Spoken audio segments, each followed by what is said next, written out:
지난주에 베드로는 거짓 교사들을 두고 자신들이 이득을 얻기 위해 소아시아 교인들을 속여서 거짓 복음을 가르치는 호색한 자들이라고 불렀습니다. 그럼으로써 그들은 자신들의 주인이신 예수님을 비방받게 한다고 했었죠. 그래서 베드로는 그런 호색한 일을 일삼는 거짓 교사들에게는 멸망이 기다리고 있다고 했습니다. 그런데 베드로는 그런 거짓 교사들 뿐만이 아니라 그들이 전하는 거짓 복음을 받아들이고 그들의 호색한 행위를 따라하는 교인들까지도 그 거짓 교사들과 함께 멸망한다고 했었죠. 그래서 우리는 우리 스스로가 누가 거짓 교사이고 참 교사인지, 무엇이 거짓 복음이고 참 복음인지를 스스로 구별할 수 있는 분별력을 가져야 함을 배울 수 있었습니다. 거기까지가 지난주에 살펴본 내용이었고, 이제 오늘 본문에서 베드로는 그런 하나님의 심판에 대한 경고를 더욱더 강화하기 위해서 과거에 하나님께서 악인들을 심판하시고 의인들을 구원하셨던 예시들을 들려줍니다. 먼저 4절에서 베드로는 창세기 6장에 나오는 타락 천사들 네피림에 관한 이야기들을 하는데, 하나님께서 그 타락 천사들을 지옥에 던져 넣으셨다라고 하죠. 그런데 그 뒤에 5절을 보시면 베드로는 거기서 방금 그 네피림 이야기 바로 다음에 나오는 창세기 7장에 노아의 홍수 이야기를 합니다. 베드로는 하나님께서는 그렇게 타락 천사들을 지옥에 가두시는 반면에 의로운 노아를 홍수 심판에서 구원하셨다라는 내용을 소개하죠. 그러므로서 베드로는 악인에게는 심판이, 의인에게는 구원이 있음을 대조합니다. 그리고 그러한 대전은 그 뒤에도 계속되는데 6절에서 베드로는 악의 도시 소돔과 고모라에 대한 심판을 소개하고, 반면 그 다음 7절에서 베드로는 그 소돔 심판 중에 구원받을 롯에 대한 이야기를 하죠. 그처럼 베드로는 과거 심판받았던 악인들과 구원받았던 의인들을 대조해서 보여줍니다.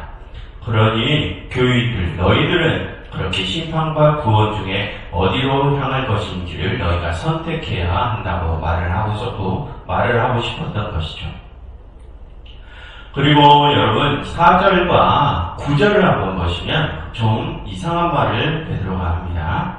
먼저 4절을 보시면 하나님이 타락한 천사들을 지옥에 보내셨다고 하는데, 그런데 그것이 그들을 심판 때까지 그 지옥을 지키게 하기 위해서 보내셨다라고 하죠.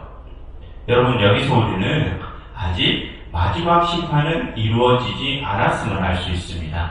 마지막 심판은 언제인지는 모르지만 후에 이루어진다는 것이죠. 그리고 9절을 보셔도 베드로는 주께서 경건한 자는 시험에서 건지실 줄 아시고 불의한 자는 형벌 아래에 두었다. 즉 지옥에 두어서 심판날까지 지키신다라고 하죠. 즉 마지막 심판이 후에 있을 것이라는 말입니다. 여러분, 우리는 이전에 베드로전서 3장에서 십자가에서 죽음을 당하시고 부활하신 예수님께서 옥에 내려가셔서 그 옥에 있는 영들에게 승리를 선포하러 가셨던 내용을 살펴보았죠. 여러분, 그처럼 지금 이 베드로 전후서에서 말하는 지옥이란 최종적인 심판이 이루어지고 난 후에 간 것이 아닙니다. 그 지옥이라는 것은 지금 이 현생에서 죄악을 일삼는 자들이 마지막에 있을 종말론적인 최종 심판을 기다리는 장소라고 하죠. 다시 말씀드리면 이 심판이라는 것에도 지금 이 현실에서 받는 심판이 있고 종말 때에 받게 되는 최종 심판이 있다는 것입니다. 그리고 지금 이 현실에서의 심판을 받아 내려가서 있는 곳이 지옥이고, 마지막 최종 심판 때 구원받지 못하는 것은 영원한 죽음, 영원한 사라짐이라는 것이죠. 그런데 여러분, 여기서 잠깐 오해가 있을까봐 미리 말씀드렸는데, 그러한 심판과 지옥에 대한 이중적인 개념은 이 베드로 전후서가 말하는 개념입니다. 그러한 개념은 유다서와 요한계시록의 개념을 빌려온 것인데, 그런데 여러분, 그러한 이중적인 심판의 개념은 이 성경의 전체적인 심판의 개념과는 조금 차이가 있음을 먼저 말씀드립니다. 그런 이중적인 심판의 개념은 이 베드로의 개념입니다. 그것을 잊지 마시기 바랍니다. 아무튼 여기서 베드로는 그렇게 최종적인 심판은 아직 이루어지지 않았음을 말합니다. 최종적인 심판은 뒤로 미루어졌다는 것이죠. 그처럼 이 베드로 후서는 지연된 심판에 관한 문제를 이렇게 다루고 있습니다. 그럼 여러분, 하나님께서는 왜 그렇게 마지막 심판을 뒤로 미루신 것일까요? 하나님께서는 지옥에 들어갈 사람들을 최대한으로 늘리기 위해서 심판을 뒤로 미루실까요? 그래서 최대한 많은 악인들을 영원한 죽음으로 몰아넣기 위해서 그렇게 지연을 시키시는 것일까요? 그렇지 않습니다. 여러분, 하나님께서는 오히려 반대로 천국에 들어갈 자들을 늘리기 위해서 일하시는 분이시죠. 하나님께서는 영원한 죽음을 맞을 자들을 위해서 일하시는 분이 아니라 하나님께서는 구원의 범위와 구원의 대상을 확장시켜서 천국에 들어갈 자들을 더 많이 늘리기 위해서 일하십니다. 즉 하나님께서는 지금 죄인들의 회개를 기다리시기 위해서 최종적인 심판을 뒤로 미루시는 것입니다. 여러분, 출애굽기에서 하나님께서는 애굽에 10재앙을 내리셨죠. 그런데 하나님께서는 왜 그 애굽에 처음부터 마지막 죽음 재앙을 내리지 않으시고 그 앞에 9가지 재앙을 먼저 내리시면서 기다리셨습니까? 그 마지막 때까지 하나님께서는 애굽의 회개를 기다리셨던 것입니다. 그처럼 하나님께서는 죄인들의 회개를 기다리심으로 구원받을 자들을 최대한으로 늘리기 위해 마지막 심판의 날을 뒤로 미루시는 것입니다. 그런데 여러분, 지금 거짓 교사들은 참 예언자들과 예수님께서 그 심판의 날에 대하여 예고했음에도 불구하고 지금 탐욕에서 나오는 호색한 행위를 그치지 않고 있죠. 왜 그럴까요? 심판의 예고를 들었는데도 그들은 탐심에서 나오는 더러운 행위들을 하고 있습니다. 왜 그럴까요? 여러분, 지금 거짓 교사들은 예수님의 재림을 믿지 않고 있어요. 예수님의 재림이 늦어지니까 재림을 믿지 않고 있습니다. 그럼 여러분, 예수님의 재림이 없으면 무엇도 없는 것입니까? 예수님께서 재림하셔서 마지막 심판석의 심판자가 되어야 하시는데 예수님께서 재림하지 않으신다면 무엇도 없는 것입니까? 심판도 없는 것입니다. 그래서 그 사람들은 그 심판도 없을 것이라고 생각해서 자신들의 음란하고 호색한 행위를 그치지 않는 것입니다. 그러나 여러분, 오늘 베드로는 뭐라고 합니까? 과거 하나님께서 악인에게 내리셨던 심판과 의인들에게 내리셨던 구원의 예시들을 언급하면서 반드시 그 심판이 있을 것이라고 합니다.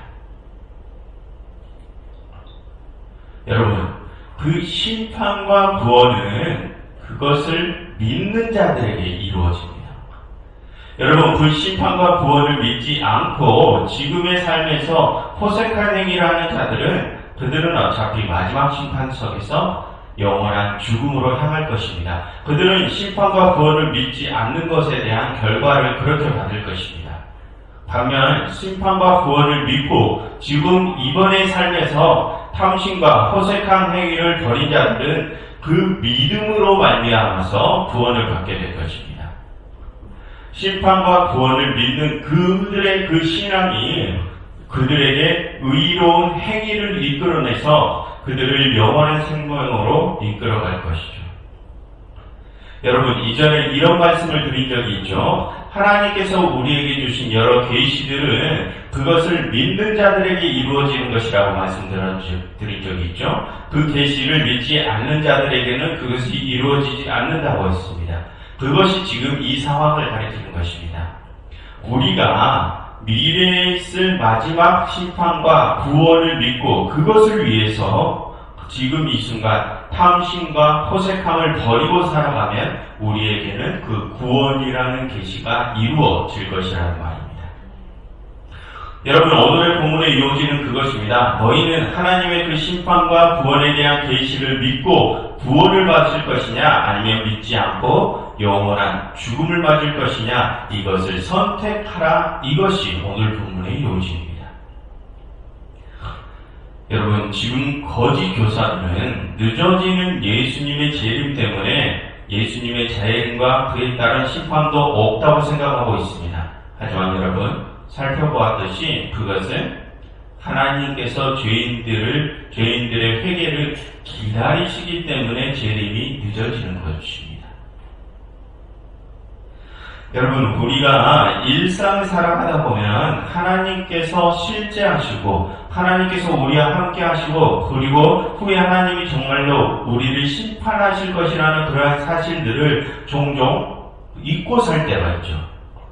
예수님의 재림이 늦어지기 때문에 우리는 그것을 조금 그러한 사실들에 대해서 조금 무뎌질 때가 있습니다. 그래서 잊고 살 때가 많죠.